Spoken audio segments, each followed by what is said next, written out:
आप सभी देशवासियों को स्वतंत्रता दिवस की हार्दिक शुभकामनाएं। यह स्वतंत्रता दिवस हमारा हमेशा बरकरार रहे। हम लोगों को ये जो आज़ादी मिली है, ये इतने आसानी से आज़ादी नहीं मिले।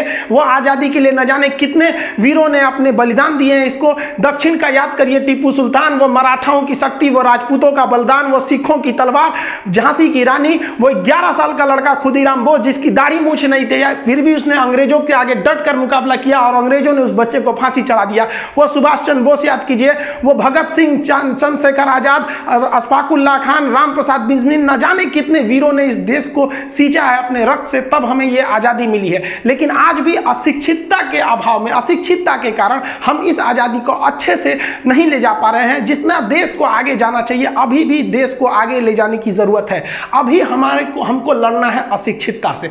अगर हम अशिक्षित रहेंगे तो कभी आगे नहीं जा पाएंगे। हमारा देश का नाम उतना आगे नहीं जा पाएगा जितना हमें जाना चाहिए। इसलिए वर्तमान समय में आपको वो कोई ऐसा नहीं है कि अब आपको कोई अंग्रेजों से लड़ना, अभी आपको लड़ना है अंधविश्वास से, अभी आपको लड़ना है ऊंच नीच से, अभी आपको लड़ना है क्षेत्रवाद से कि तुम दक्षिण भारत को, हम उत्तर भारत के, तुम बिहारी, हम ये, हम वो, मतलब ये सब चीज़ों से अभी लड़ना है। अभी लड़ना है अंधविश्वास से, जाति, धर्म, ऊंच नीच, इन सारी चीज़ों से लड़के हमें एक होना है। और यह जिस दिन हमें लग जाएगा कि नहीं, हिंदुस्तान के हर व्यक्ति के अंदर यह भावना आ जाएगी कि हमने अपने जाति, धर्म, ये सब बाद में, पहले हम सब एक हिंदुस्तानी हैं, ये भावना जिस दिन आ जाएगी, उस दिन हमें सच्चे मायने में आज़ादी मिल जाएगी।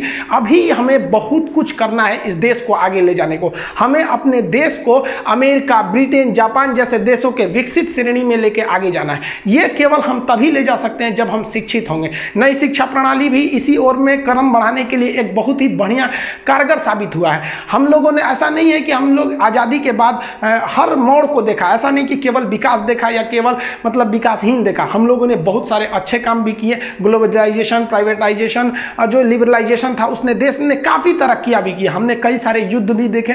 उस कई युद्धों में हमने ऐसी जीत दर्ज की जो पूरी दुनिया में कहीं नहीं देखी गई थी। 71 की लड़ाई में जब 93,000 फौजियों को हमने घुटना टिका दिया था। लेकिन वही युद्ध में हम लोगों ने देखा कि 62 में कैसे हमने मतलब संसाधनों के अभाव में हम लोगों ने उतना अच्छा काम नहीं कर सका। लेकिन उसी 62 के बाद 5 साल बाद हम लोगों ने चाइना को मुंह तोड़ जवाब दिए थे। हम अपने देश के बहादुर सिपाहियों को सैल्यूट करते हैं कि इस कोरोना में भी वो लोगों ने कुछ भी नहीं देखा, हमारे देश के लिए डट कर खड़े रहे थे वो लोग। ये जो हमारे भारत के फौजी हैं, ये असली हीरो हैं। हमें बहुत गुस्सा लगता है जब मूवी में जो एक्टर काम करते हैं उसको लोग हीरो बोलते हैं। अरे वो हीरो नहीं है, वो एक्टर है। हाँ, अच्छे एक्टर हो सकते हैं, समाज के लिए अच्छी मूवियां बनाते हैं, सही है भाई साहब, आप लोग एक्टर हैं। हीरो जो है ना, ये है हीरो, असली हीरो ये है। वो लोग एक्टर और एक्ट्रेस हैं। लोग हीरोइन, आप बात करते हैं झांसी की रानी की, जो आप बहादुरी देखे। जब झांसी की रानी जब शहीद हो गई थी तो अंग्रेजों की हिम्मत नहीं थी कि जाके उनकी बॉडी को उठा सके। उनको डर लगता था कि ससुरा अगर थोड़ा भी सांसें चल रही होंगी तो छोड़ेगी नहीं वहां पे।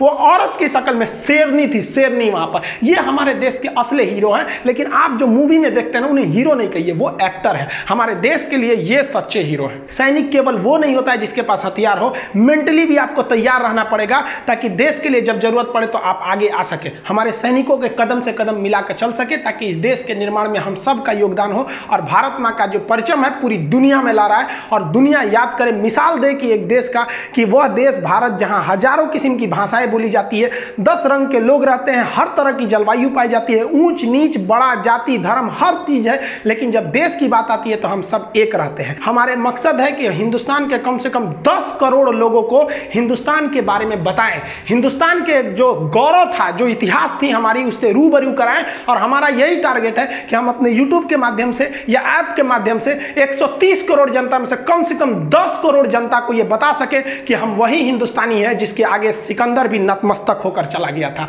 हम वही हिंदुस्तानी हैं जो दुनिया को बुद्ध दिए, महावीर स्वामी दिए, हमने नालंदा विश्वविद्यालय दिया। यही वो धरती है जहां से आर्यभट्ट को दिया गया था। ज्योतिष शास्त्र में हमारा जो देश था वो पूरी दुनिया में सबसे आगे था। तो हम अपनी गौरव को भूलते जा रहे हैं, लेकिन इसको नहीं भूलेंगे। देखिए, शिक्षा उस शेरनी का दूध है जिसने इसे पिया है, वो दहाड़ा है, और उसकी दहाड़ पूरी दुनिया सुनेगी। सुनना पड़ेगा आपको। आज शिक्षित व्यक्ति को कोई नहीं दबा सकता है, और शिक्षित व्यक्ति जो होता है ना, उसे कोई किसी तरह के लालसे में भी नहीं डाल सकता। उसके अंदर अगर आप शिक्षित रहेंगे ना, तो आपके अंदर से खुद से ऊंच नीच की भावना खत्म हो जाएगी। जाति, धर्म, मजहब, ये सब चीज भावनाओं में नहीं रहना चाहिए। जब हम लोग विदेश में पढ़ने जाते हैं या घूमने या काम करने जाते हैं, तो वहाँ हमारी पहचान किस रूप में होती है? केवल और केवल एक हिंदुस्तानी के रूप में। और वहाँ हमें कोई समस्या हो जाए तो कौन बचाने आएगा? कोई धर्म गुरु जाएगा बचाने के लिए कि आ जाओ? वहाँ जब भी बचाने जाएगा तो आपका देश जाएगा, हिंदुस्तान की एम्बेसी बचाएगी, और आपके भी मन में यह भावना रहती है कि हमारा देश हमें बचा लेगा। विदेश में फंसने के बाद आपको धर्म, जाति,